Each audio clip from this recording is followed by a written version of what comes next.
来看新北市文化局最近举办校园小文组的活动，今仔日就有苗栗的南河国小北管八音班的学生囡仔来到新北市的淡水南北县参观哦，望讲亲自来了解北管文化，进行文化体验。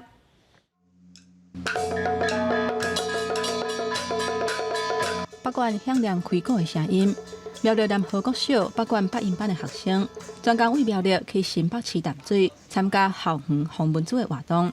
要互学生了解台湾珍贵的文化资产。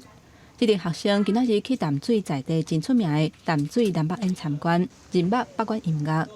这届是咱文化局头一届尝试安尼，八个县市的小朋友安尼来做一个交流，也会使学到咱北管的这文化的传统的文化呢。北管的迄公车铺这较重点啦，就是古界这嘛是较重点，但是嘛是会介绍一寡咱南北的历史，搁咱南北后边这形象的部分。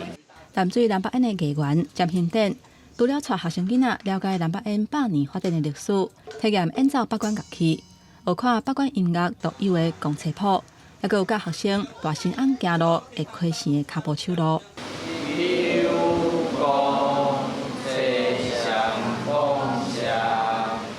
这学生除了真专心，哪听哪学，嘛分享来这参观，感觉上趣味的部分。